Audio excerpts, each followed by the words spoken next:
So we're going to start the video with a public service announcement. If you are liking and sharing and you have a topic that you want covered or me to touch on, you need to also make a comment so we can draw from the comments. We have several, but the one that won this week was Jared Shelton's on pinched nerves. So once again, like, share, comment, and we will be happy to talk about it. So, pinched nerves. This is the bread and butter of chiropractic. This little red bulge right here, there are different ways to pinch nerves.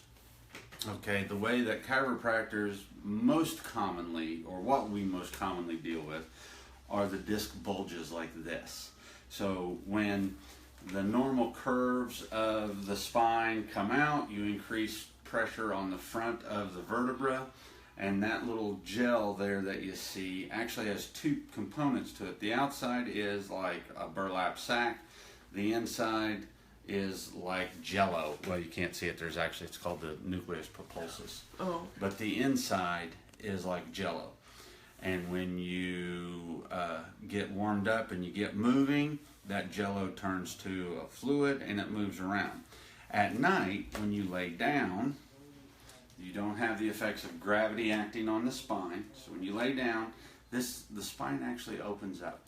You are anywhere from a couple of millimeters taller in the morning to up to a half an inch, depending on how young you are, how hydrated the discs are, and there are several different components that lead to that. But you lay down, things open up, fluid goes into the area, and it increases the pressure. When you stand up, the disc bulges out, and that causes a pinched nerve. Now, what ways can we pinch a nerve? So you can have a nerve pinched in a joint, like you jam a finger. You can have anywhere where there's an articulation, you can have issues with impingement. The most common things that chiropractors see are when the curve that is normal in the spine is lost, and so you start to do an anterior weight bearing of the spine, of the loads of the spine. And so when you have this anterior weight bearing, like I was talking about, the disc gets compressed and then everything translates backwards. Think about like stepping on a jelly donut. Step on it, goes backwards. Let's talk about the nerve for a second.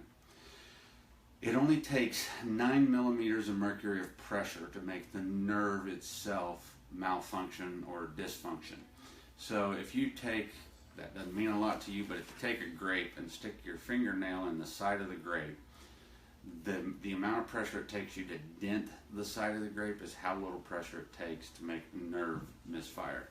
You know, this representation of how a nerve comes out of the foramen is actually incorrect, because there are a lot of things going in and out of this hole. There are arteries, there are veins, here are the nerves, there are little muscles that are all in there. There's tissue, fluid, there's a lot of stuff that's there. So when you start to take these curves out and you compress the disc, and see these pedicles are what are meant to hold the weight of the head and the spine and the body. And what happens to us is we bring that forward and we put the weight there.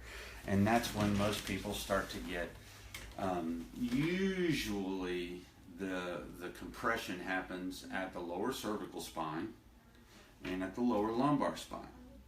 And when that happens, that's when you start to get disc degeneration, and most people will get carpal tunnel-like symptoms. They might not have a true carpal tunnel, but they have pain radiating down both arms, and it radiates into the hands. If you get an impingement at the top, typically what people will get is that pain that radiates up the back of the head and comes forward like an occipital headache. Occipital neuralgia is what it's diagnosed as, or the old diagnoses.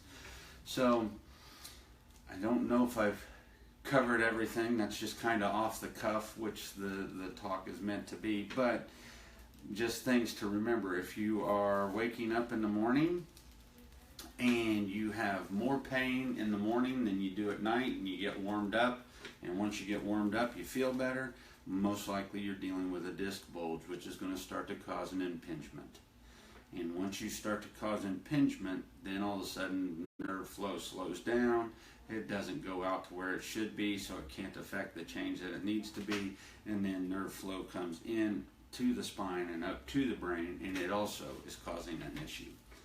So that's when you get symptoms. And if you have pinched nerve in the upper cervical spine, typically we deal with headaches, ringing of the ears like a Meniere's type, dizziness, issues like that. Lower cervical, neck, arm, wrists, shoulders.